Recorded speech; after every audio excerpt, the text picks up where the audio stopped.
Bueno, bienvenidas, bienvenidos. La sesión pasada por el asunto de la dificultad de conexión no presentamos como Dios manda. Bienvenidas y bienvenidos a esta sesión del Seminario de Ciencias Políticas y Movimientos Sociales en la Interculturalidad del Frente Popular Francisco Villa, el Centro de Investigaciones y Estudios Transmodernos y el Pueblo Xuararutam. Si alguna o alguno no estuvo el sábado, comentamos muy breve lo que se discutió y ya damos pie a la palabra. Eh, Se trataron dos temas, ¿no? Debido a la dificultad inicial de conexión del doctor Mario Rojas. Se inició platicando de la situación del paro nacional en Ecuador, que concluyó después de casi 3 semanas, ¿no? Un poco menos, y se presentó un pliego que tiene varios puntos, entre otros el que se va a evitar la intervención minera en ciertas zonas, ¿no? Que se iba a aumentar el apoyo base en dólares, ¿no? En fin, una serie de medidas económicas y políticas importantes, ¿no? Y se tiene como a 90 días eh, un periodo, digamos, de observación para que el presidente Lazo cumpla con esas demandas, ¿no? Y ver qué sucede y si no dar continuidad al movimiento, ¿no? Se recordó un poquito la dinámica que Lazo realmente nunca se presentó a negociar de manera personal y directa, y un poco platicamos en el seminario que tal vez en esta sesión, tal vez eso lo vemos después de la discusión general para que haya más compañeras y compañeros, pudiéramos tal vez hacer algo como pequeña comunidad política del seminario para apoyar el proceso de difusión y defensa, ¿no? De la movilización que ha habido, ¿no? Entonces, sí que cuando terminemos de agotar el tema del libro que se discutió, podemos ver este punto. Y con respecto a la presentación del libro sobre el capitalismo en el siglo XXI, ¿no? Eh, Se hicieron 3 exposiciones y también estuvo presente el doctor Mario Rojas. No es fácil, ahora sí es prácticamente imposible resumir lo que se dijo, entonces voy a comentar algo muy breve y ya después les dejo la palabra a cada uno, porque eh, el asunto es que el libro es un tanto denso desde el punto de vista teórico y filosófico, ¿no?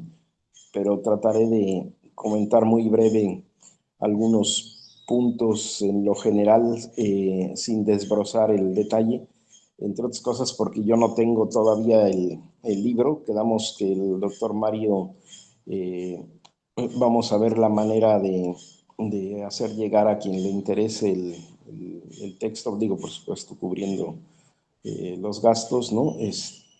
Y cuando nosotros vayamos a la Ciudad de México, intentaríamos conseguir varios libros y ver a quién puede interesarle la lectura, ¿no?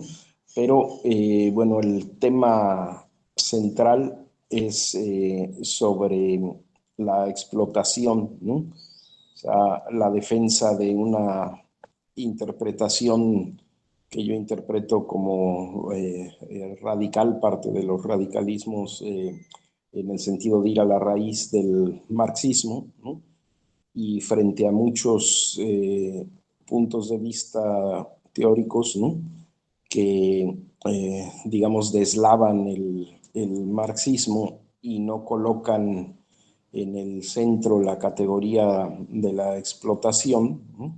El doctor Mario Rojas defiende la idea de que esta es una categoría central que aparece en varios pasajes directamente en el Capital, incluso por encima de algunos conceptos como el de lucha de clases, ¿no? Como algo nuclear a la reproducción del capitalismo y a la esencia teórica y filosófica de la propuesta de economía política de Marx, ¿no? Y el doctor Rojas considera que esto es fundamental porque implica cómo entender, ¿no? el capital y también asociada a esta categoría de explotación está la idea de que hay un fundamento ético político que subyace a los planteamientos marxistas, un punto de vista sobre la justicia, ¿no? Que estaría detrás del entramado económico-político, ¿no? Y que desde el punto de vista teórico-filosófico lo considera fundamental en el sentido de que otras visiones de interpretación de la obra de Marx suponen que lo ético no es importante, digamos, embonando con toda la corriente del positivismo y el positivismo lógico a fin del siglo XIX, inicio del XX, ¿no? En el sentido de que lo único que importaría para la economía y la política serían los datos y los hechos, ¿no?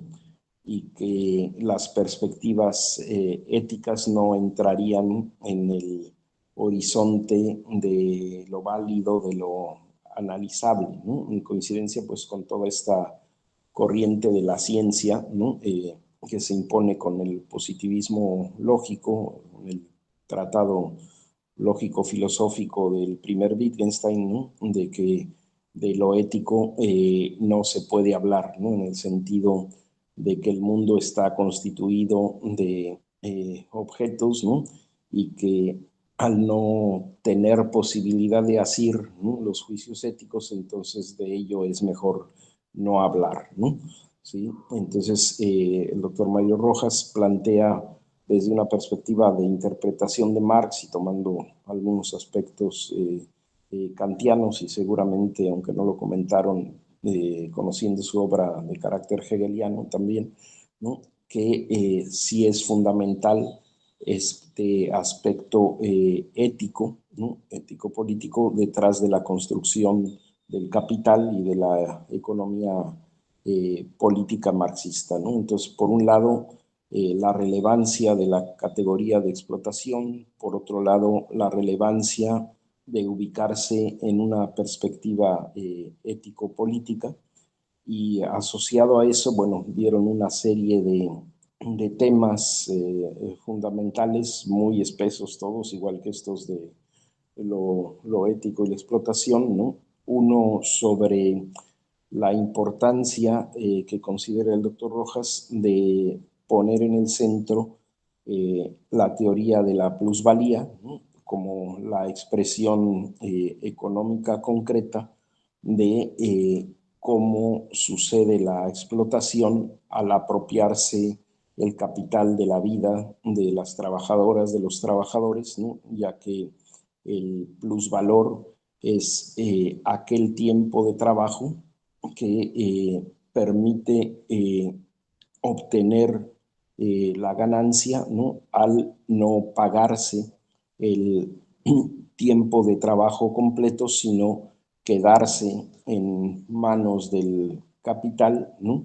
Una parte de lo obtenido a partir del trabajo productivo y con ello obtener la riqueza y permitir la reproducción del capital y la relación social que implica el capital de justamente explotación de quienes tienen los medios de producción sobre aquellos que están desposeídos de los medios de producción y solo tienen la fuerza de trabajo para reproducirse, ¿no?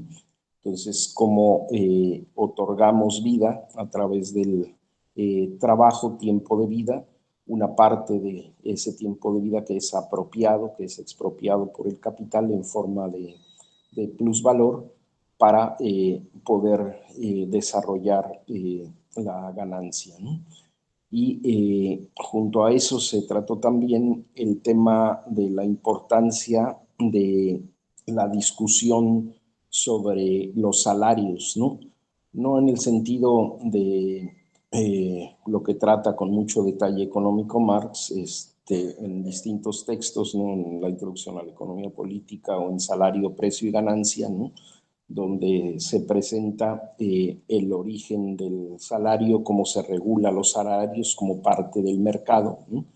eh, y cómo opera la extracción de plusvalía, sino en el sentido de lo que podemos considerar el trabajo productivo, el trabajo improductivo, y cómo desde un punto de vista ético-político, a juicio del doctor Mario Rojas y interpretando a Marx, ¿no?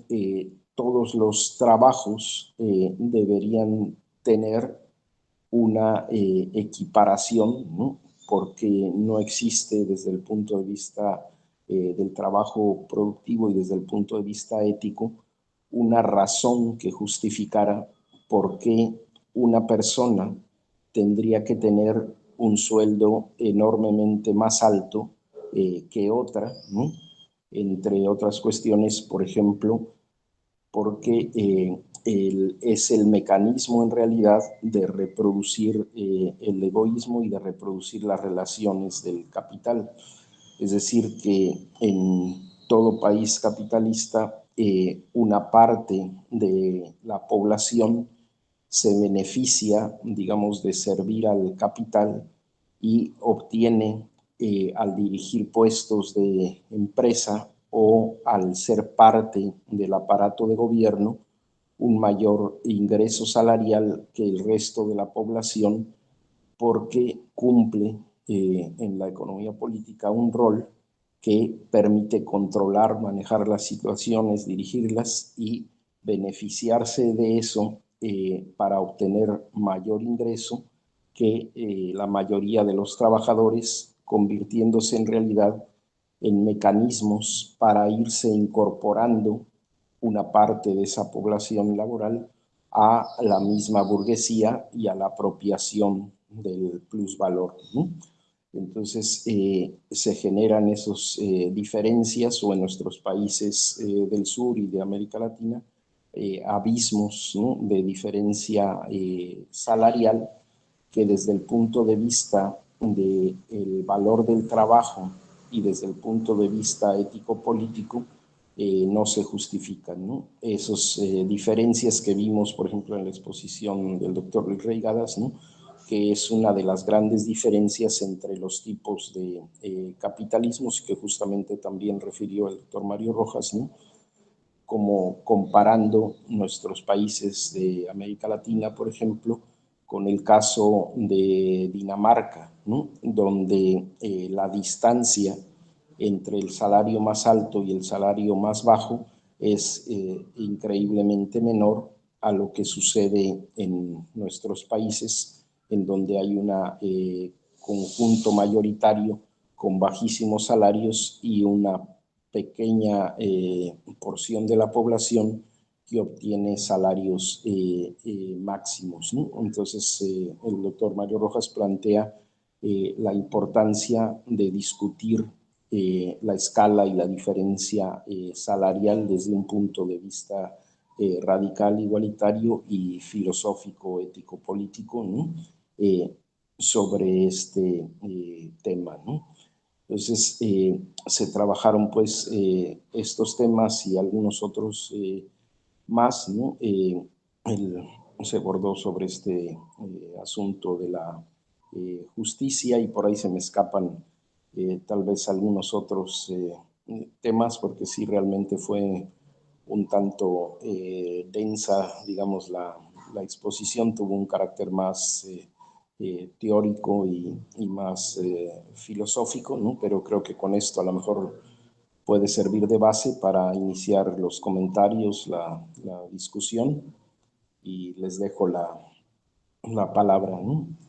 Entonces, no sé quién quiere comenzar.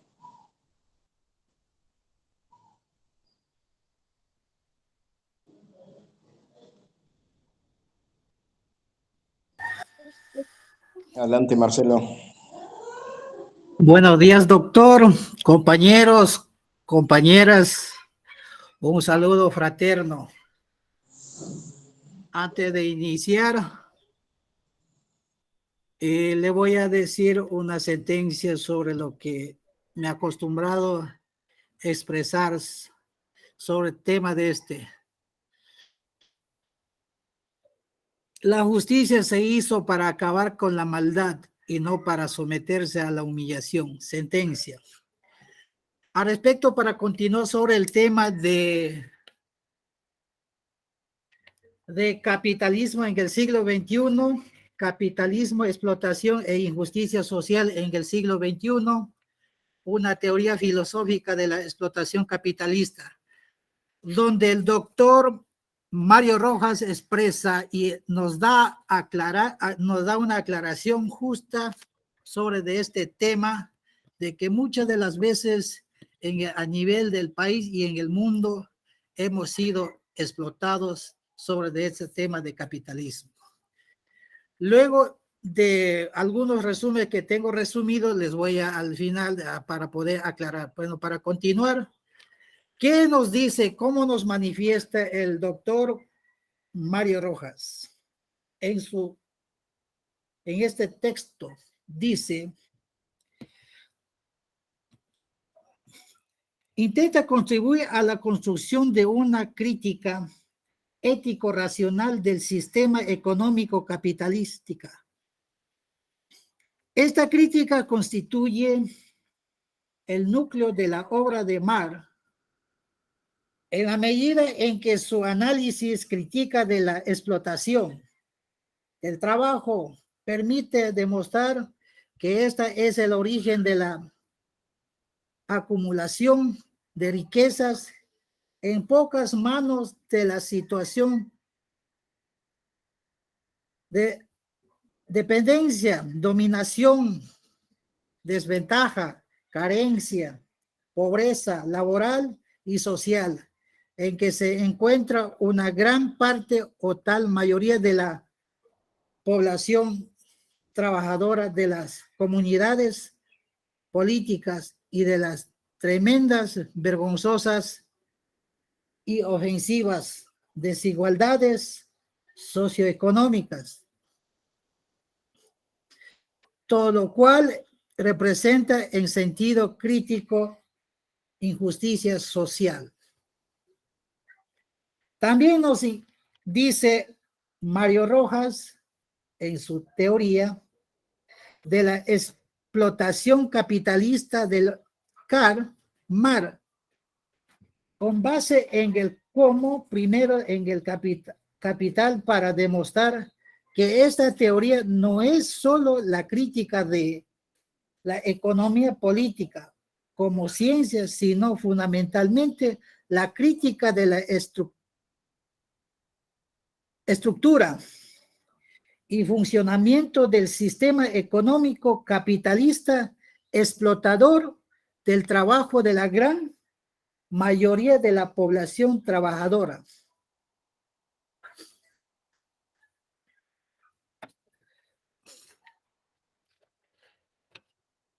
Para finalizar, finalmente, estudios empíricos recientes muestran una sostenida disminución de la participación.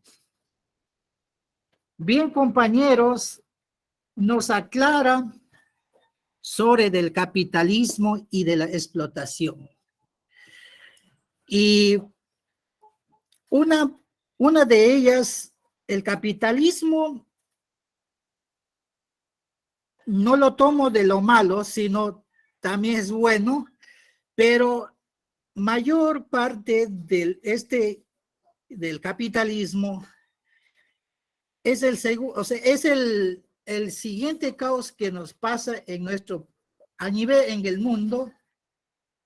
Utilizan el término de la democracia. En son de la defensa de la democracia, aprovechan esa oportunidad, ese espacio de capitalismo. Sobre de eso, la defensa para ellos es la democracia. Entonces, muchas de las veces por desconocimiento nosotros nos inclinamos sobre de esa democracia, creemos que esa democracia es libre para que los capitalistas nos sigan explotando en el trabajo, en todo campo, pues en la educación, en la salud, en el trabajo, o sea, en el laboral, en los cargos que a veces desempeñamos nuestros cargos en el cargo público. Y uno de ellos, a veces existen que falta de su ética, como bien se manifiesta el doctor, que siendo clase media, otro con el poder económico o llega a tener el recurso económico, trata de explotar a otra persona que no tiene. Ya. Se aprovecha de ese y así sucesivamente hasta el nivel de los poderosos capitalistas. Hablemos sobre lo que pasa aquí en nuestro país. Hemos sido explotados tanto en los recursos naturales, tanto en los laborales, tanto en la educación, salud, etcétera, etcétera. Ha existido muchos privilegios oportunistas y todo tratan de ser de los capitalistas para poder dominar al mundo del pueblo originario, que nosotros hemos sido más marginados y discriminados en la explotación. Y además, el capitalismo neoliberal solamente busca sus intereses y también los intereses del Fondo Monetario Internacional. Eso es lo que le puedo acotar, compañeros, doctor, sobre lo que nos pone el tema de la explotación del capitalismo, el doctor Mario Rojas. Muchas gracias, compañeros, y esa es mi opinión que le puedo exponer en este momento que he puesto en este auditorio, compañeros. Muchas gracias, doctor. Excelente, Marcelo, muchísimas gracias. Sí, justamente aquí a colación, no se comentó eso en la exposición, pero bueno, sabemos que en el planteamiento de Marx, ¿no?, se plantea que solo hay dos fuentes de riqueza, ¿sí? Una es el ser humano y la otra es la tierra. Es decir, que a partir del trabajo generamos la riqueza, y a partir de los frutos que brinda la tierra se obtiene también la riqueza. No hay otra fuente, digamos, posible para el trabajo productivo, ¿no? Y justamente la explotación pone en crisis al ser humano, ¿no?, concebido solo como fuerza de trabajo para extraer el plusvalor, y de la tierra se tiene, digamos, todo el siglo XIX y XX y este siglo XXI, esta idea de la explotación que implica depredar, ¿no?, la otra fuente de la riqueza, que es la tierra misma. Y bueno, hemos visto en los distintos seminarios, ¿no?, cómo el proceso de la explotación, por así decirlo, tiene tres caras o tres cabezas de la hidra, como dicen los zapatistas, ¿no? La explotación de clase, ¿no?, del capital sobre el trabajo, la explotación de los pueblos europeos, ¿no?, y norteamericano y canadiense sobre la inmensa mayoría del mundo, que implica este dominio étnico, es decir, sobre los pueblos originarios como parte de la instalación del Sistema Mundo en 1492, ¿no? Y la otra es la explotación desde el punto de vista patriarcal, ¿no? De la opresión del género masculino sobre el femenino, ¿no? Entonces, estas pinzas de alguna manera las comenta Marcelo. Adelante con la palabra.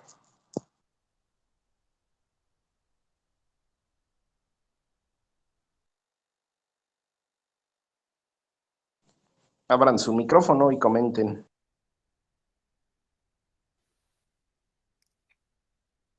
Doctor, buenos días. Compañeros, buenos días. No sé si me escucha. Se escucha bien, José. Adelante. Bueno, vamos a seguir tocando el tema del capitalismo. La verdad, el capitalismo, el objetivo del capitalismo es expandir en el mundo en ciertos ámbitos, no solamente tecnológicos, sino sociales, agrícolas, en toda área, acaparar todo para poder dominar al mundo y así explotar en diferentes aspectos. Ese es el objetivo del capitalismo. El capitalismo busca crecer y desarrollar su interés individual o de un grupo de personas que manejan en sociedades. Y es así, para poner un ejemplo claro del capitalismo, es el señor Bill Gates. Todo el mundo piensa que Bill Gates está dedicado a la parte tecnológica, a la parte salud. No es así. Actualmente, en los últimos años, Bill Gates se ha dedicado a comprar las haciendas productoras agrícolas más grandes de Estados Unidos y Canadá. Imagínense cuál será el propósito ahora del famoso magnate. Entonces, hay cosas que se deben ir analizando. Ahí está un ejemplo claro de que nosotros podemos analizar hasta dónde puede llegar el mundo capitalista. Y es así que en los países, ¿sí me escucha, doctor? ¿Aló? Sí, se escucha bien, José. Ya, ya. Es así que, por ejemplo, los países grandes, impulsados por el FMI, explotan económicamente a los países subdesarrollados, como es en el caso de Ecuador.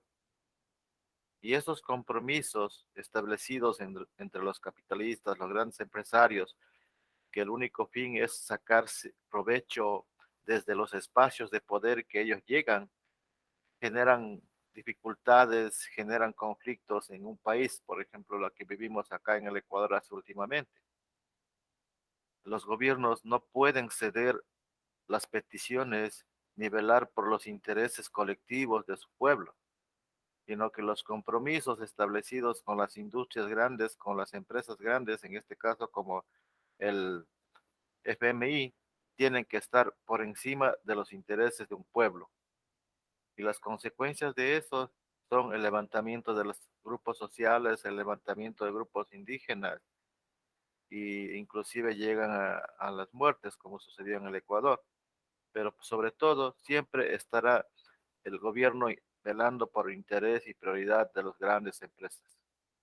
Ese es mi aporte, doctor. Gracias. Muchas gracias, José. Sí, de esto que comentas, tal vez no hemos abordado suficientemente en el seminario, aunque se ha tocado en varias ocasiones, ¿no? La importancia que tiene entender el capitalismo como sistema mundo, ¿no?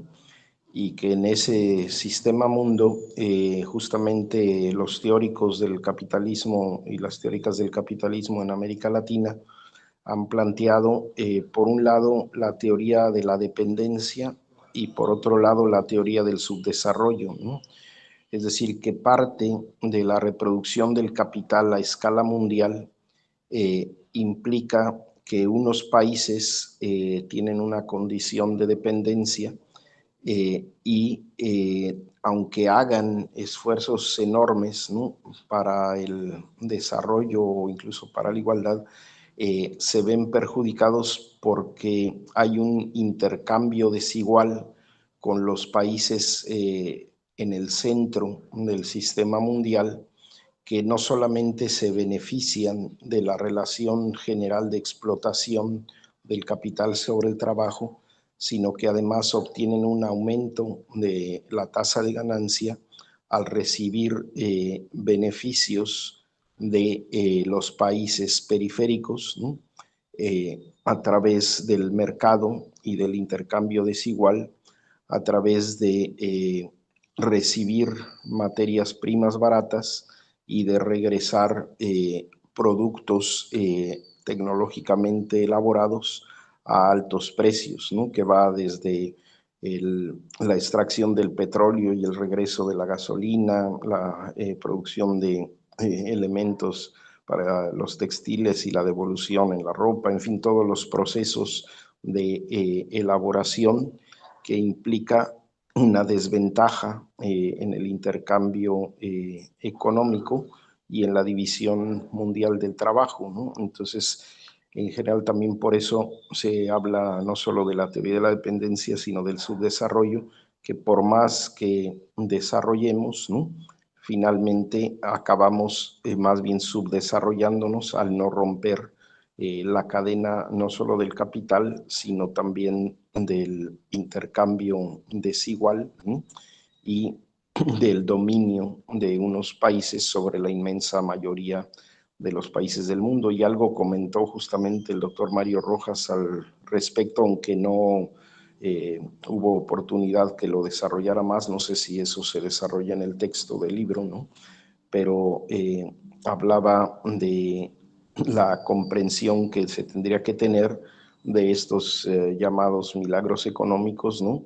Que han permitido momentáneamente una cierta emergencia de países como Corea y otros llamados tigres del sur, ¿no? Pero que no superan las condiciones generales ni del capital ni de la desigualdad internacional, pero ya no abordo más sobre su apreciación, que es un tema muy interesante, ¿no?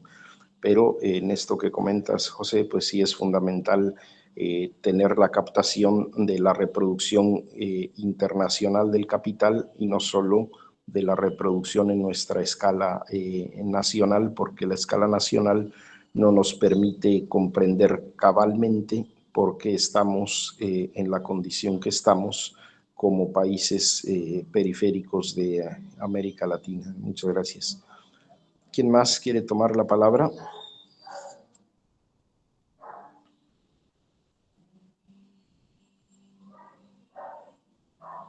Adelante con la palabra, abran su micrófono.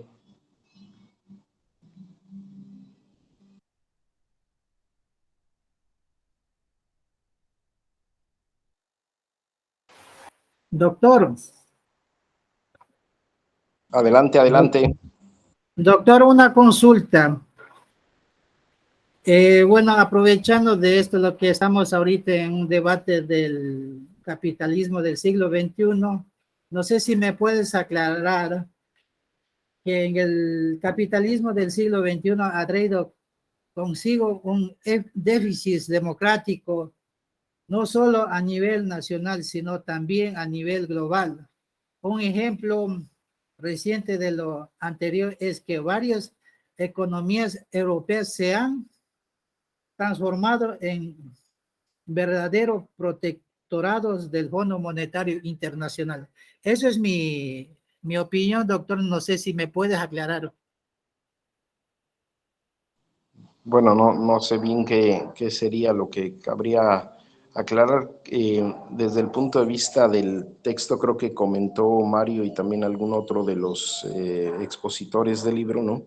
Comentaban que justamente la esencia del capitalismo no es en profundidad democrática porque supone como relación fundamental justamente la explotación, y la explotación implica que unos pocos, ¿no?, tienen un dominio sobre la inmensa mayoría al apropiarse del plusvalor y al generar el mecanismo de la explotación, y que aunque puedan existir países en la dinámica mundial como Dinamarca o Finlandia que disminuyen la desigualdad, en el fondo, desde el punto de vista filosófico y de los límites objetivos, el capitalismo es en esencia antidemocrático, ¿no? Por eso en el siglo XX, ¿no?, todas las aportaciones críticas, digamos, del capitalismo comentaron en el periodo de los primeros 50 años del siglo XX como de algún modo, al cambiar el capitalismo de las escalas más reducidas, ¿no?, nacionales o regionales, a convertirse a procesos de explotación en la escala mundial, ¿no?, y al mezclarse el capital industrial, el capital agrícola y el capital financiero, ¿no?, regidos por el capital financiero, ¿no?, se genera esta dinámica que Lenin llamaba del imperialismo, ¿no?, al fin del siglo XIX, inicio del siglo XX, ¿no?, y cómo ese dominio del capital financiero implica justamente la explotación cada vez a escala mayor, ¿no?, en el mundo, conquistando cada vez más territorios, más mercados, ¿no?, y a la vez también sometiendo a los países periféricos a la dinámica en el primer momento colonial y después establecidas todas esas diferencias, pues se reproducen estos procesos de dependencia, de subdesarrollo, ¿no? Y la esencia antidemocrática del capital, decían, se expresa en esa fase imperialista del siglo XX como fascismo, ¿no? Es decir, el fascismo no es como una aberración diferente del capitalismo, sino en realidad expresa su esencia, ¿no?, antidemocrática. El fascismo es la cara dura, digamos, ¿no?, del capital, pero que no es algo lateral, no es algo que está fuera de su mecanismo, sino que está en la esencia misma de la antidemocracia y de la explotación que subyace como mecanismo de reproducción económico-política, ¿no? Entonces, en ese sentido, cada vez que el capital se ve bajo amenaza en la escala mundial o en la escala local, va a emerger el proceso fascista o el proceso dictatorial o el proceso antidemocrático, porque justamente lo que decía el doctor Rojas es que tenemos que ir a la raíz y criticar la estructura misma del capital, ¿no?, la estructura misma de la relación social de la explotación en el capitalismo, ¿no?, y que aunque podamos generar nichos y perspectivas y necesidades democráticas o de disminución de la brecha de desigualdad o de generalizar procesos de derechos humanos, como se ha hecho en la exposición de muchas compañeras y compañeros en el seminario, ¿no?, finalmente, si en el largo plazo no se rompe con la estructura de la apropiación del plusvalor, con la estructura de la explotación, con la estructura de la desigualdad salarial, finalmente la esencia antidemocrática del capital va siempre a emerger porque es su manera de ser, su manera de producir y reproducir la vida, ¿no? Y justamente por eso decimos que es un proceso antiético, ¿no? Sí, porque si concebimos como lo hacemos en América Latina, ¿no?, que la esencia de la ética es producir, reproducir y desarrollar la vida de la comunidad, ¿no?, justamente el capital en su esencia no busca producir, reproducir y desarrollar la vida de la comunidad, sino producir, reproducir y desarrollar una relación de explotación que supone la desigualdad estructural en el interior de la comunidad.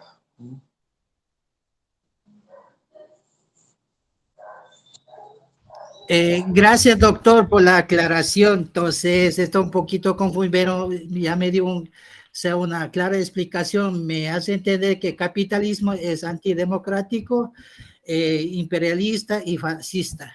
Eso sería una conclusión concreta.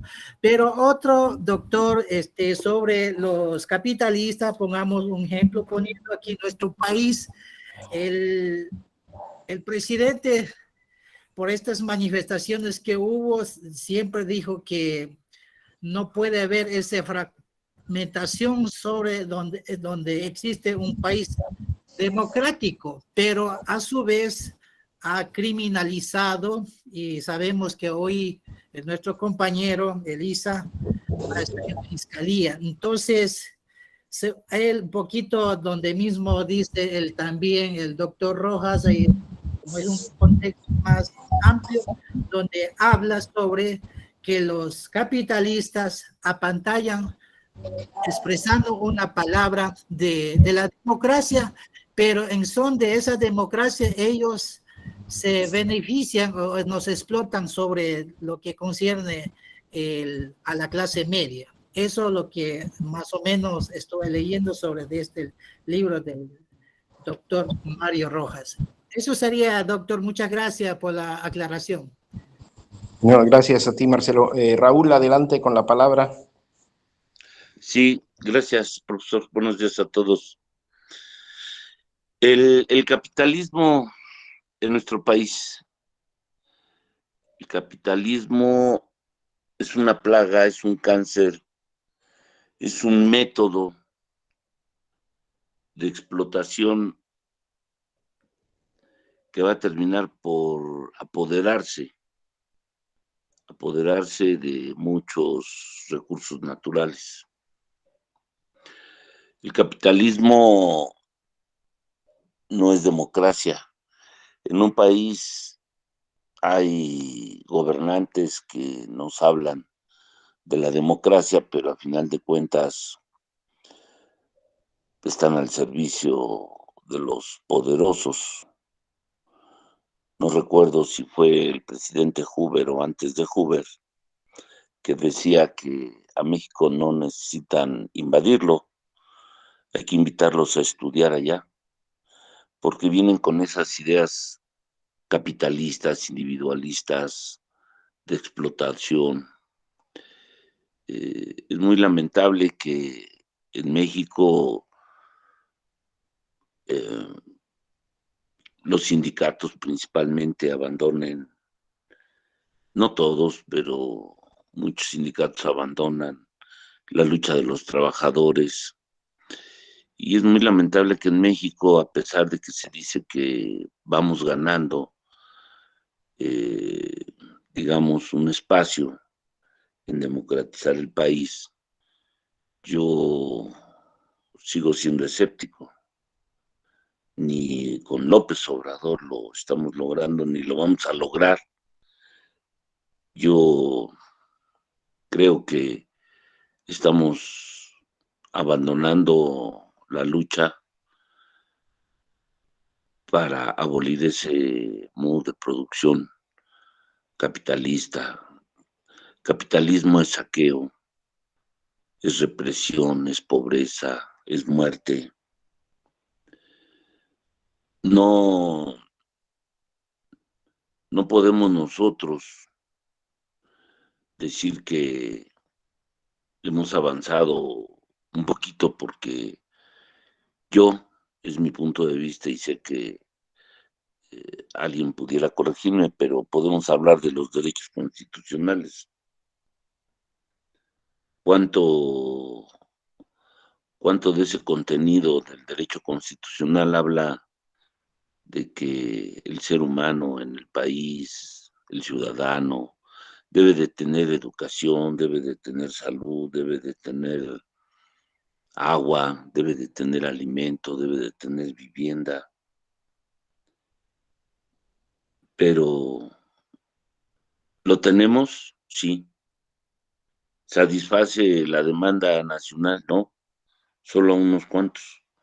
O sea, no podemos hablar, y perdón por mostrarme muy escéptico, ¿no? Pero pues yo veo que hoy entusiasmados andamos ahí con Andrés Manuel, pero tal vez estudiando qué reformas ha aplicado para revertir el daño o el saqueo que le han hecho al país, pues estaría yo más convencido de él, pero no lo creo.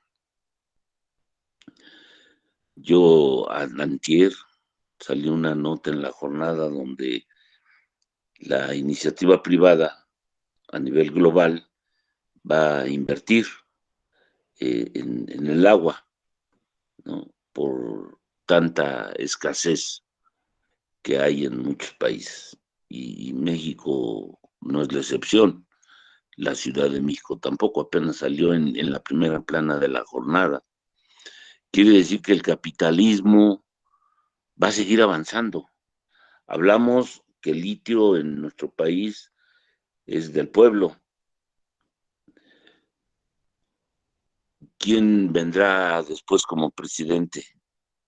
Un presidente 2024 que esté comprometido en abolir el modo de producción capitalista, un presidente que de verdad respete el derecho del pueblo a explotar los recursos. ¿Quién va a venir? O van a venir a saquear, a explotar, a hacer crecer la pobreza. Hasta hoy en día, pues antes eran dos clases sociales, proletario y burgués. Hoy las instituciones hablan de clase media, media baja, media alta y media media. Hasta en eso, y nosotros hemos adoptado ese lenguaje, y no debería de ser así. Aprobamos la inclusión de programas que pensión universal, pues no es universal, no es universal porque no arropa, no cobija al número de adultos mayores que la deben de recibir. En fin, creo que en el discurso han estudiado perfectamente cómo posesionarse, haciéndonos creer que la democracia avanza, que la democracia existe, pero en la realidad, pues las estadísticas nos muestran una cruda realidad de cada gobernante, sea en la Ciudad de México, gobernador, sea presidente, y yo sigo siendo escéptico. No creo ni siquiera que se esté frenando la voracidad con la que está creciendo el capitalismo. Y lo peor de todo es que en nuestro país no se queda a producir la utilidad que ellos tienen, no se queda a producir fuente de trabajo bien remunerada. Cada vez los sindicatos se venden, abandonan la clase trabajadora. Pero sí nos debe de quedar claro que mientras el pueblo, ya lo hemos visto ahí con los compañeros del Ecuador, ¿no? Masas y masas y masas abordando la lucha en las calles. Aquí llevamos 4 años de estar frenados en la lucha.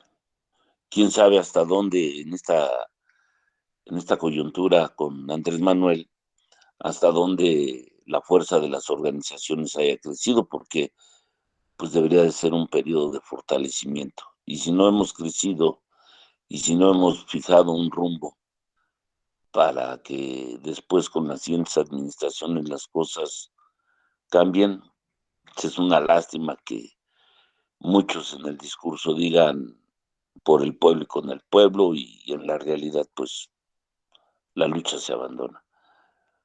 Pido disculpas por todo lo que comenté, espero no haber herido susceptibilidades. Gracias, profesor.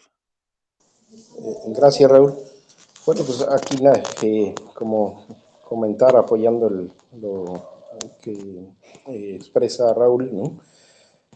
Si recuerdan esa sesión de Gramsci, que creo que fue una sesión muy importante, muy clara del seminario y crucial, porque es uno justamente de los aportes marxistas sustanciales después del trabajo de Marx, ¿no? Junto también con el estudio de Lenin del imperialismo y el estudio de América Latina y África y Asia sobre los procesos de la dependencia, ¿no?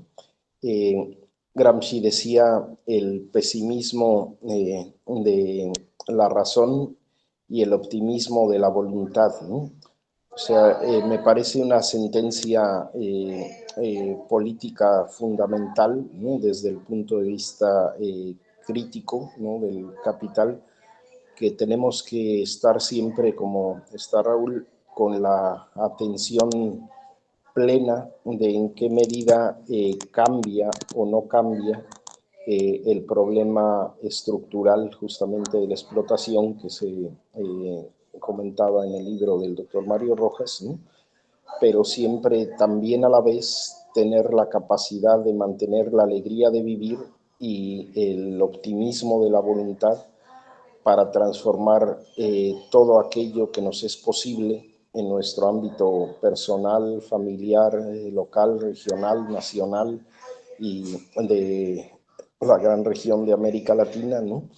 Para que, digamos, no nos perdamos tampoco en el pesimismo de la razón, ¿no? O sea, ese pesimismo de la razón nos tiene que permitir comprender cuándo realmente cambia o no cambia el horizonte, pero tenemos que hacer un poco, como decía el doctor Luis Reigadas, ¿no?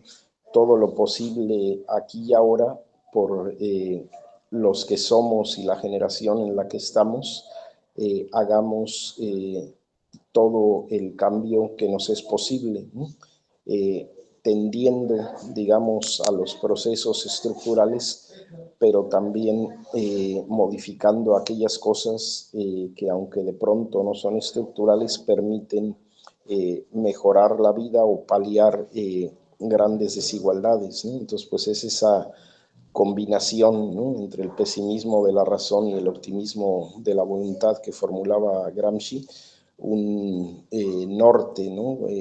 Político que a mí me parece fundamental, ¿no? En el caminar para poder tener claridad en la marcha, ¿no? Adelante, Raúl. Sí, gracias, profesor. Yo, para salir de ese pesimismo que yo muestro, yo no sé si sea correcto hacer una pregunta. El Sí, tema claro. del agua cada vez es más sonado, más profundo, más cuestionado, y quien le toma parecer es la iniciativa privada, por intereses propios. ¿Cómo, cómo puedo yo dejar a un lado mi pesimismo si el tema del agua no está en los temas de agenda que se deben de tocar con los gobiernos, tanto estatal como nacional? ¿Cómo puedo yo tener un anhelo de que el tema del agua, que es muy importante, se toque en las mesas de negociación? Hasta ahorita no se ha tocado y se llevo, no sé, 4, 5, 6 años con el tema. ¿Cómo puedo romper yo ese pesimismo, el ver que no se toca el tema del agua, que no se toca el tema de la alimentación, que no se toca el tema de la inseguridad, que no se toca el tema de la salud? En fin, yo quisiera despojarme, no de ese pesimismo, bueno, no, sí, de ese pesimismo, pero ¿qué ejemplos puedo yo retomar para... A mí me encanta continuar en la lucha porque tenemos la obligación de heredar un mejor país a las futuras generaciones. Eso me queda claro. Y heredar un mejor país a las futuras generaciones es iniciar a politizar al ser nuevo. Desde ahí empezamos, ¿no? Yo no quisiera tener pesimismo. Tengo 42 años en la lucha y la combatividad de un inicio nos hizo cambiar muchas cosas a pesar de la represión, pero tendríamos que haber seguido así. Espero haber comentado mi pregunta. Gracias. Gracias, Raúl. Bueno, desde el punto de vista, pues esos son compartires, ¿no? Más que decir dónde está una verdad. Eh, pero si entiendo bien yo el planteamiento de Gramsci, ¿no? Justamente no se puede o no se debe de dejar el pesimismo de la razón, ¿no? Porque es el que nos permite tener un punto de vista crítico, ¿no? Pero a la vez manteniendo ese pesimismo de la razón constante, esa perspectiva crítica que busca la transformación estructural, podemos simultáneamente tener ese optimismo de la voluntad de hacer todo lo que es posible. Y justamente como hay asuntos estructurales, ¿no? Pues en ocasiones sabemos con el pesimismo de la razón, como dices tú, ¿no? Que el agua es un problema mayor que incluso tiene límites, etcétera, ¿no? Y tenemos que hacer conciencia de eso y a la vez no podemos dejar de hacer todo aquello que es posible por modificar la vida económica y la vida política en el horizonte de la igualdad, en el horizonte de abolir la explotación, en el horizonte de la justicia social, pero no es sencillo, ¿no? O sea, todos en la lucha política sabemos esto que se comenta incesantemente, ¿no?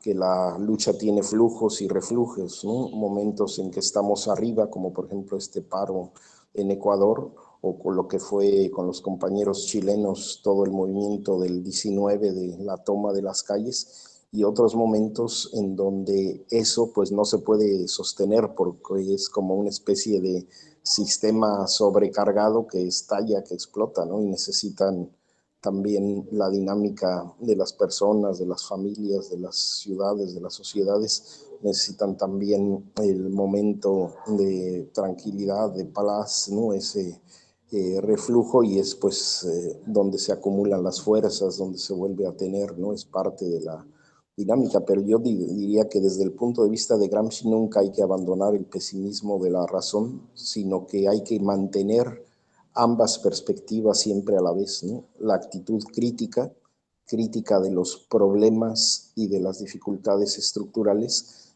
y el optimismo de hacer todo lo que nos es posible en el sentido del mayor bien para el mayor número, ¿no? En la historia, ¿no? Entonces, pues es en ese vaivén, ¿no? Que nos movemos, ¿no? También creo que desde el punto de vista de lo que nos atañe a la discusión del libro, ¿no? La parte estructural marxista, Marx decía una frase muy tremenda, pero pareciera, ¿no? Que tiene razón, ¿no? Que él decía que el capitalismo funciona y va a funcionar mientras tiene posibilidades, ¿no? O sea que los sistemas sociales, como fue, por ejemplo, en el mundo europeo el esclavismo o el sistema feudal, ¿no? O en nuestros países el modo de producción antiguo, ¿no? No van a agotarse mientras tienen posibilidades, ¿no?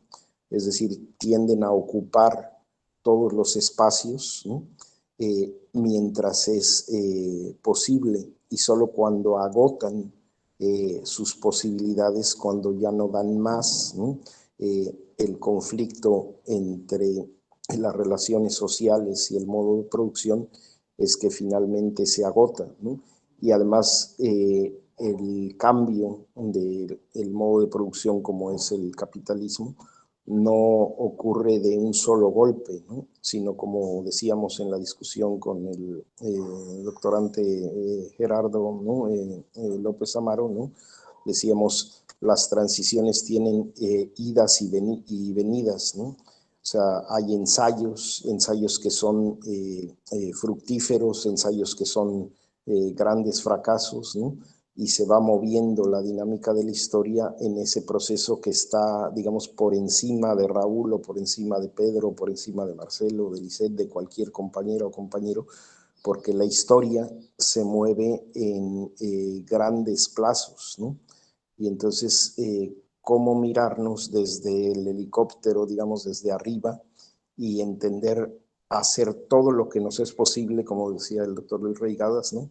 Porque yo estoy aquí, estoy viejo, ¿no? Y quiero hacer algo que permita ver transformaciones concretas y a la vez entender que eso que hacemos como individuos o como generaciones es parte de una dinámica de mediano y de largo y de larguísimo plazo, ¿no? En el que tenemos que comprender el movimiento histórico-social, ¿no? Y yo creo que eso también ayuda a mantener el optimismo de la voluntad, ¿no?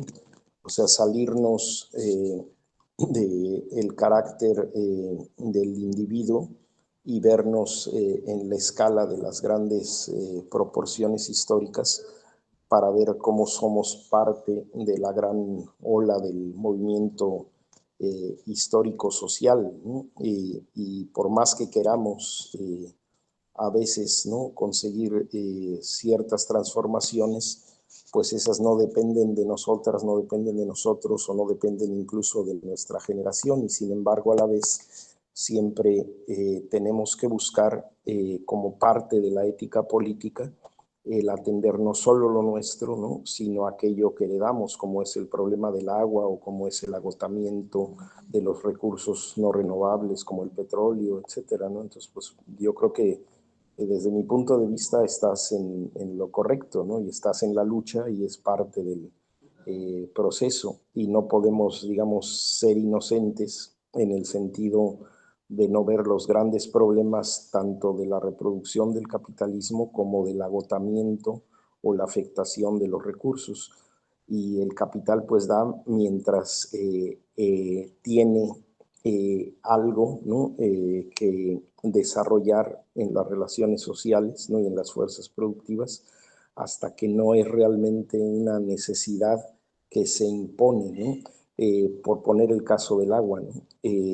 Quienes están cerca del estudio del problema del agua saben que hay alternativas como por ejemplo la desalinización, que ya incluso operan en algunos casos, en algunos países, ¿no?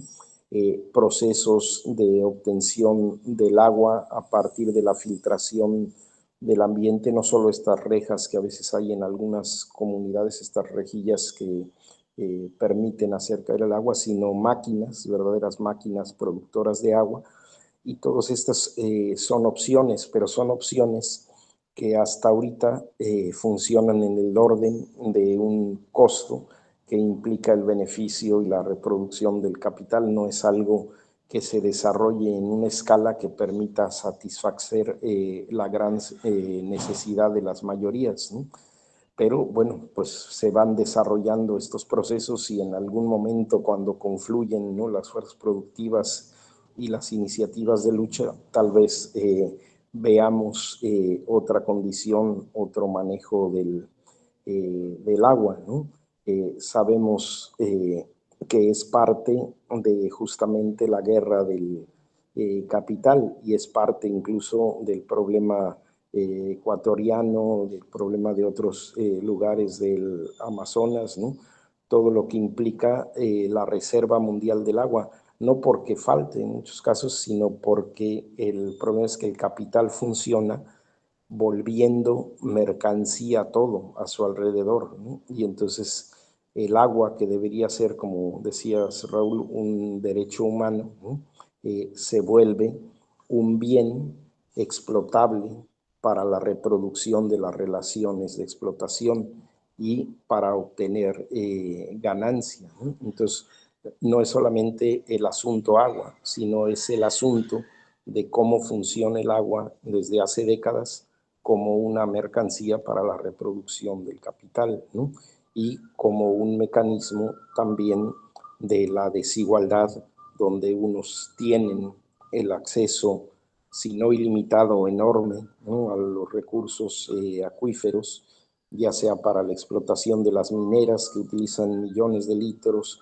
o de las jitomateras que utilizan el riego o incluso el beneficio privado, ¿no?, de familias que tienen todo el agua que requieren y tienen albercas, ¿no?, que cambian cada ciertos días, ¿no?, y otros tienen que recorrer kilómetros para cargar un par de baldes de agua al hombro, ¿no? Entonces, bueno, pues es justo parte de esta visión estructural el comprender, como decíamos en alguna de las sesiones, el más mínimo detalle de la vida como parte de la reproducción del sistema y la transformación de ese mínimo detalle como ubicarlo en la perspectiva de la reproducción global y ubicar su solución desde la perspectiva más crítica que un horizonte personal y social nos permite para hacer avanzar la realidad y la conciencia lo más que nos es posible con el optimismo de la voluntad, ¿no? Pero yo creo que en esencia pues estás en lo correcto, ¿no? Mantener siempre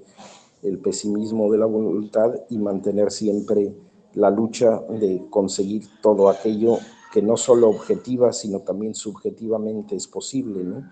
Porque, por ejemplo, parte del problema mexicano actual es que subjetivamente no están en este momento las condiciones porque, digamos, las mieles de el López Obradorismo o de las acciones como la pensión universal o las becas a los estudiantes, etcétera, son beneficios que palían procesos, aunque no cambian la estructura, pero hacen que las condiciones subjetivas, digamos, desmovilicen o hagan que no se busque un proceso más profundo, estructural, radical, porque no hay el acicate, ¿no? Que tal vez impulsó a generaciones como la de los años 60 en México y gran parte de América Latina a buscar una transformación radical y pues es parte de la dinámica de la historia, ¿no?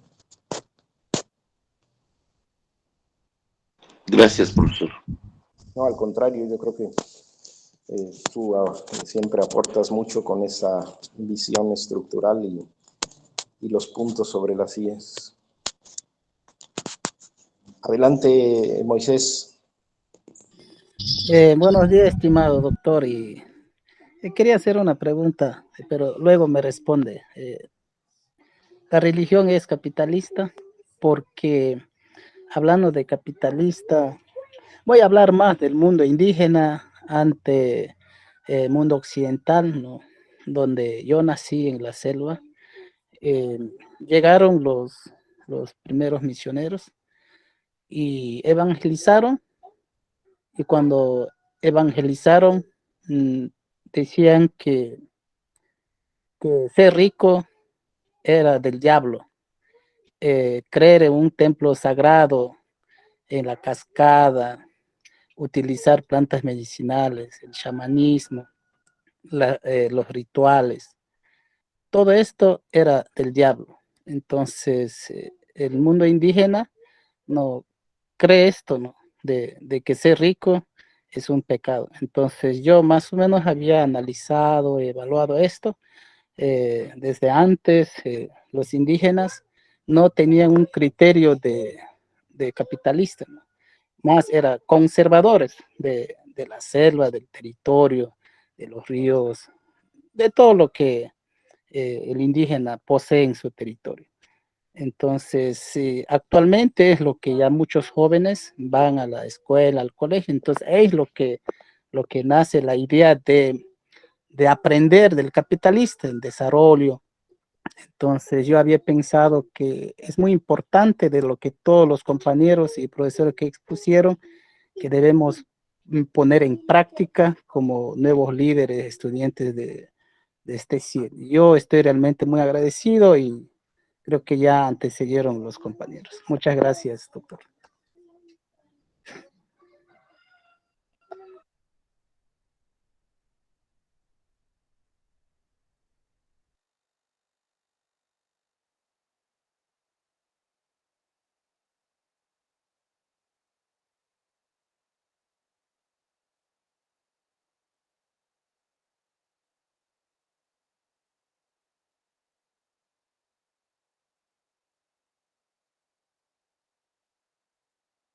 ¿Me escuchó, doctor?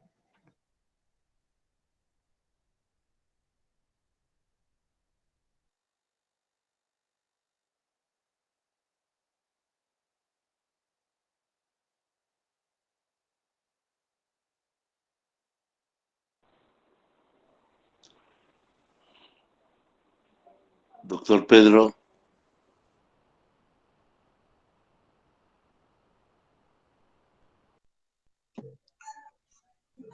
Parece que se fue señal.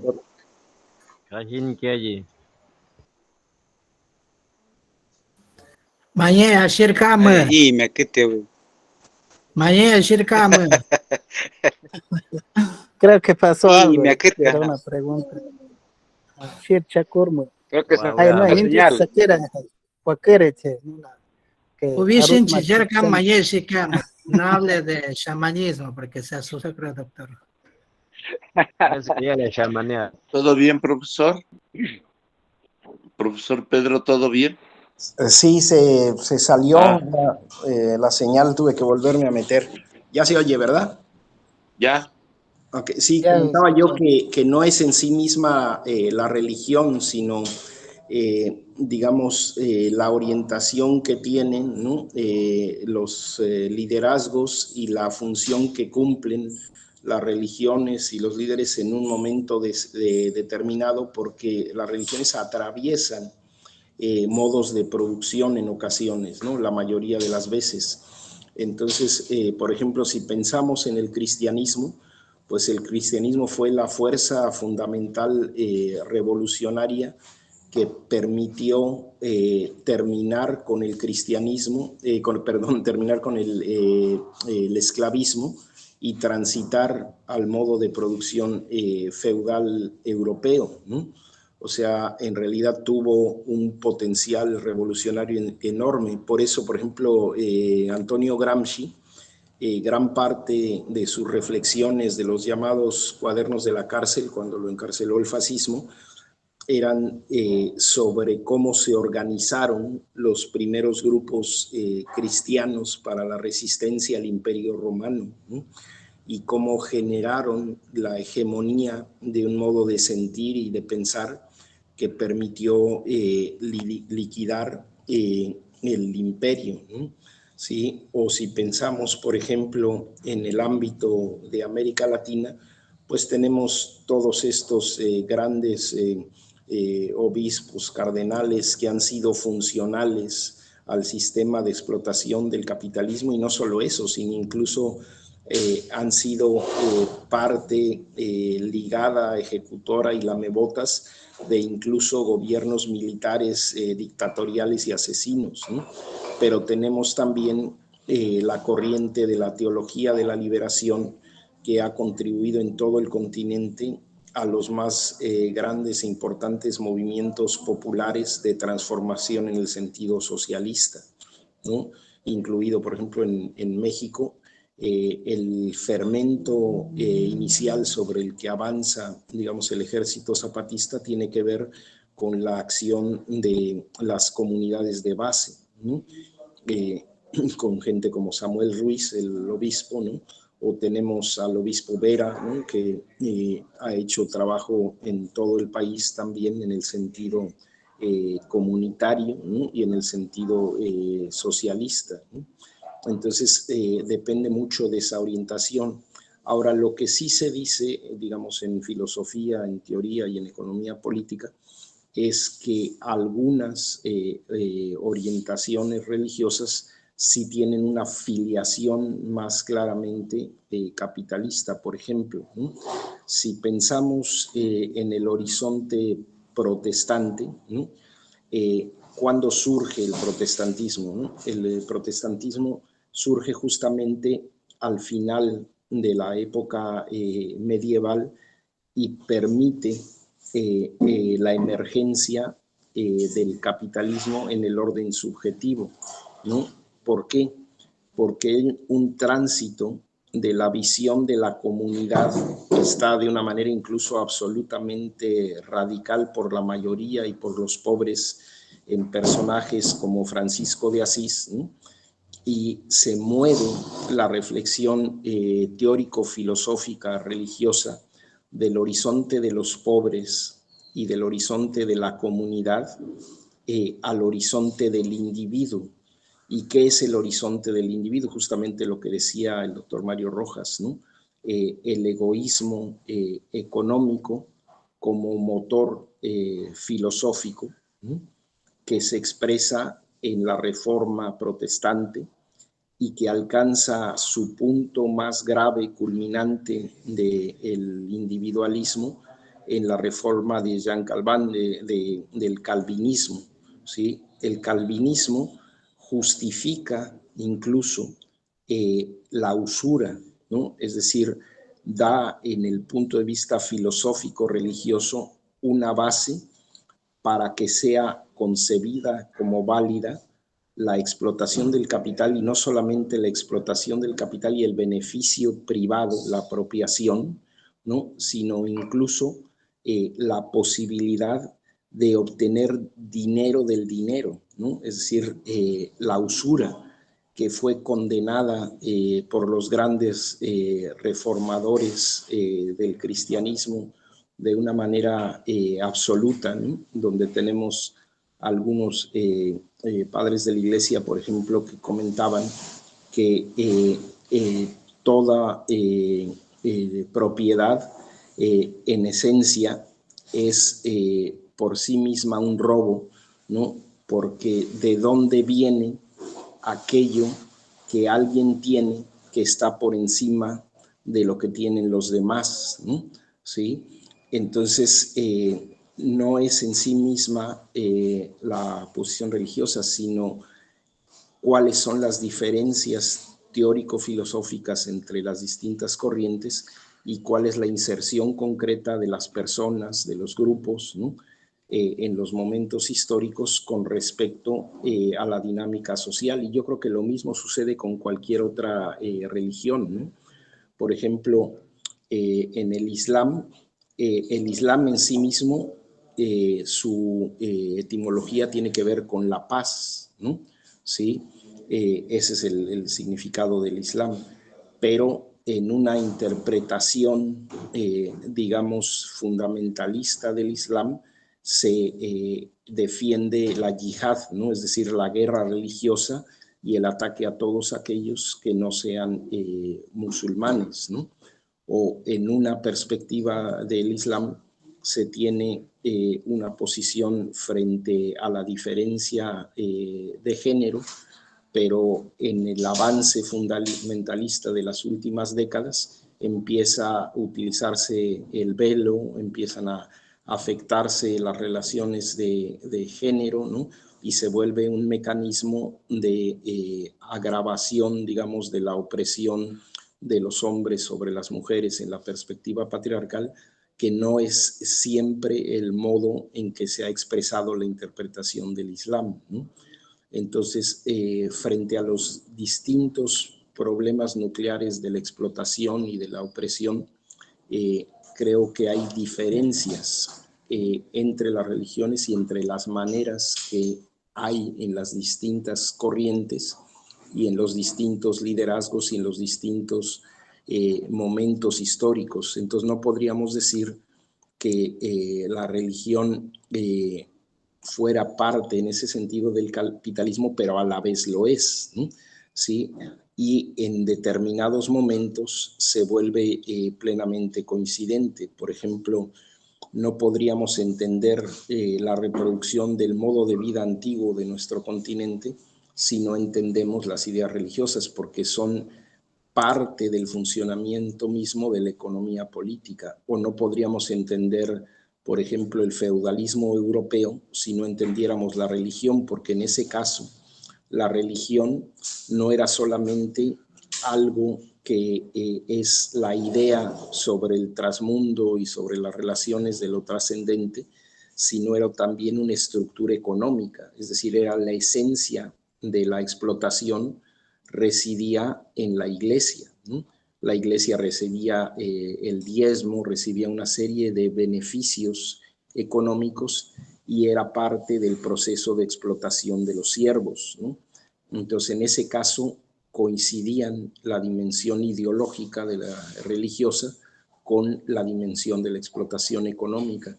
Entonces, en determinados países, bueno, pues es parte de esa relación. Por ejemplo, nosotros en América sufrimos gravemente la explotación minera contemporánea, ¿no?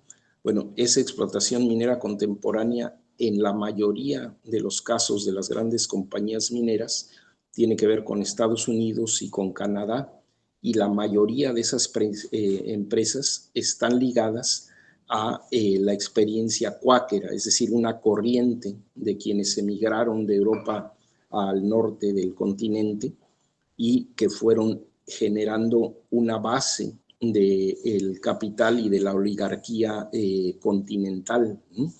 Y tienen una idea de la explotación muy singular, ¿no? Que permite desarrollar con enorme agresividad esos procesos industriales mineros, ¿no? Entonces, en ese caso, por ejemplo, ese grupo es un grupo religioso y es un grupo que es parte del capital y de la gran oligarquía continental, ¿no? Pero pues tenemos todos los otros matices, ¿no? Yo creo que en el caso de Ecuador es muy particular porque ustedes sufrieron el embate, digamos, del capital acompañado de la ideología religiosa lasallista, ¿no? ¿Sí? Y de alguna manera el lasallismo fue parte de la imposición de las ideologías que permitió la expansión y reproducción del capital y la ocupación de los territorios originarios, ¿no? ¿Sí? Pero no es la misma dinámica en otros lugares del continente donde hay procesos más contradictorios, ¿no? Entonces, podríamos decir que en el caso de ustedes, los últimos 100 años ha habido una confluencia enorme de la ideología religiosa, sobre todo del lasallismo, ¿no? Y el avance del capital y la desarticulación de las lenguas y de las culturas originarias, ¿no? Y en ese sentido, pues sí, son partes estructurales. Incluso lo podemos decir a la escala de todo el continente, en el sentido de que la conquista, digamos, económica fue acompañada de la conquista espiritual, ¿no? Así llamada, ¿no? Es decir, no podríamos entender cómo se logró la explotación de la encomienda, de todos los procesos económicos coloniales, si no entendiéramos cómo va aparejado del proceso religioso, pero son procesos altamente complejos, contradictorios. No sé si sirve de algo esta respuesta, porque creo que es un tema muy mayor el que planteas, Moisés. No sé si te sirve o quieras que comente alguna otra cosa. Muchas gracias, doctor, muy amable. Está correcto. ¿Alguien más con la palabra? Buenos días, doctor. Buenos días a todos los compañeros. Desde mi punto de vista, el capitalismo, como alguien decía, el capitalismo no le interesa a las vidas humanas que sigamos existiendo, sino solamente aprovechar de la humanidad. Bueno, aquí en Ecuador, nosotros tenemos a un gobierno banquero, capitalista. Últimos días que, bueno, la semana que pasó, estaban levantando todas las nacionalidades del Ecuador. Entonces, hacía una marcha pacífica, no quiso al diálogo, entonces más con la fuerza pública, entonces asesinó a algunos compañeros en las calles, mientras nosotros reclamando nuestros derechos que están estipulados en la Constitución. Entonces, sabemos que la Constitución es una teoría que no se va a cumplir y no se cumple. Y a pesar de que existen en la Constitución los derechos que nos asisten a nosotros, en último de los casos, salir a las calles, reclamar nuestros derechos, no han sido reconocidas. Y el Ecuador ha sido uno de los países aquí en Ecuador que firman tratados, bueno, de reconocer la OIT, el 161 de la OIT. Entonces, que nos asisten los derechos, 21 derechos que nos asisten como nacionalidades, ni eso han sido atendidos, ni eso han sido reconocidas. Solamente son teorías escritas que no nos garantiza a los pueblos originarios. Entonces, por tal razón, el capitalismo solamente le interesa los recursos que existen en diferentes lugares. Si es que hubiese sido un poco más inteligentes estos capitalistas, capaz que la población podía permanecer y se podía enriquecer mucho más. Entonces, como de pronto decía, solamente les interesa explotar todos los recursos que existen en diferentes lugares. Y por eso es que ha habido tantos conflictos. Y a pesar de eso,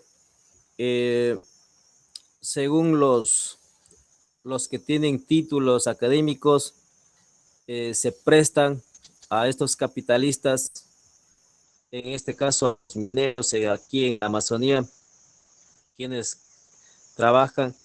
Entonces son quienes manipulan, así diríamos, a las familias de las bases para convencer de que el capitalismo, o sea, sin importarle mucho a la explicación, entonces la plata es lo más importante para la vida. Entonces por eso es que las familias se convencen y también defienden a las explotaciones mineras, por ejemplo acá en nuestro caso, en la cordillera del Cóndor. Y se aferran las familias en defender a las actividades que están desarrollando, pero no se da cuenta que hay un fatal contaminación del agua, de biodiversidad, de la cultura y de toda la forma de vida de las familias. Entonces, es muy lamentable de vivir aquí en Ecuador y en la Amazonía, porque alrededor del territorio amazónico, el 90% están concesionados por las empresas transnacionales. Entonces, a los gobiernos de turno que han venido, no les interesa la existencia humana en la Amazonía y en todo Latinoamérica. Sabemos que existimos, y sabemos que existimos la humanidad. Sobre eso, sin la consulta previa, libre, informada, según que está establecido en la Constitución del Ecuador, no nos han tomado en cuenta.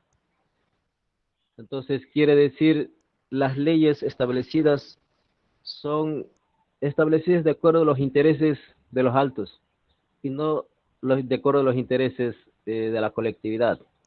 Entonces, por tal razón ha habido mucho conflicto a nivel local, comunitario y nacional. Entonces, es bastante complejo esta situación.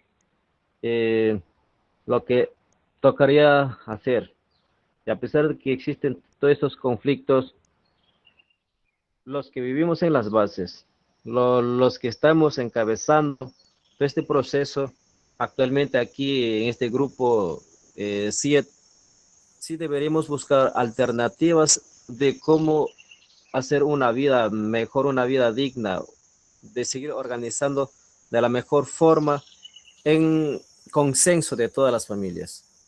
Porque tampoco puede ser la única herramienta de lo que dicen de lo alto, que el desarrollo es lo más importante. Pero ¿desarrollo bajo qué? Cuando están llevando todos los recursos hídricos, mineros, petroleros, o sea, ¿con qué recursos quedamos para luego desarrollar? Entonces es bastante conflictivo todo este caso, es bastante amplio de analizar y se necesita más tiempos para analizar todo este proceso para poder entender de la mejor manera. Pero así en breve, en honor a tiempo, no sé si me expliqué, doctor, hasta aquí mi participación. Perfectamente, Sunki. Y bueno, aprovecho, yo creo que ya son 9:40, para comentar el otro punto que decíamos al inicio de la sesión. Además de las compañeras y compañeros amazónicos, está Edith, está Hugo, está José y Heréndira, ¿no? Está Julio César, ¿no? está Ruth, está Raúl, ¿no? Entonces, yo les propondría que hacer un pequeño comunicado que pudiera servir como para aglutinar, digamos, en el curso de unas semanas, ¿no? Juntar firmas en favor de un pronunciamiento que apoye el movimiento de las nacionalidades y el movimiento del paro en Ecuador, y el que se respeten las demandas que se acordaron con Lazo como una contribución del seminario a este proceso que está viviendo el Ecuador. Todas y todos somos seres políticos con un impacto considerable, entonces yo creo que podríamos generar como en unas semanas una red de redes, ¿no?, que permitiría juntar suficientes personalidades y agrupaciones políticas que pudieran sumarse, porque yo creo que parte muy importante de la batalla en la que está inmiscuido el Ecuador es visibilizar y hacer del conocimiento internacional lo que sucedió y la situación de Ecuador. Entonces, pues esa sería mi propuesta. Yo me propondría, digamos, para hacer una primera base y a lo mejor comentarla al final del sábado que viene y pulirla y poder la siguiente semana empezar a recoger adhesiones, ¿no?, y empezarlo a divulgar, a dar a conocer, para que hagamos pues un pequeño paraguas de soporte, de apoyo al proceso, a la lucha ecuatoriana de este momento. No sé cómo ven. Muy de acuerdo, doctor. Perfecto. ¿Estamos de acuerdo, doctor? Perfecto. Perfecto, doctor, estamos de Estamos de acuerdo. acuerdo, doctor. Sería lo más importante, la arma que podemos hacer con la justicia. Doctor, estamos de acuerdo la opinión del compañero, doctor. Esa es la base primordial, doctor. Ok, pues entonces así quedamos y nos vemos el próximo sábado. Las sesiones que nos quedarían pendientes esa sesión va a ser un poco sobre aspectos de formas de pensar un poco diferentes a las que tenemos en lo común para los procesos creativos organizativos, y estamos tratando de acordar una sesión sobre el agua, ¿no?, que fue parte de lo que se pidió, y yo creo que con esas dos sesiones cerraríamos ya el seminario para dedicarnos al proceso de los proyectos en vacaciones, y en agosto reanudar ya con el inicio de la presentación de proyectos. Entonces tendríamos esa sesión sobre aspectos de creatividad en los procesos de organización, y esa sesión sobre el agua, y cerraríamos la parte de exposición del seminario, ¿no? Entonces, si nos vemos ya la del sábado ya está cuadrada con el doctor Héctor Magaña, ¿no? Entonces nos vemos Muy ese bien. sábado. De acuerdo, doctor. Estamos de acuerdo, doctor. A ver si es posible, mi estimado Que Pedro. tengan excelente semana. Estimado Muy bien, Pedro. doctor.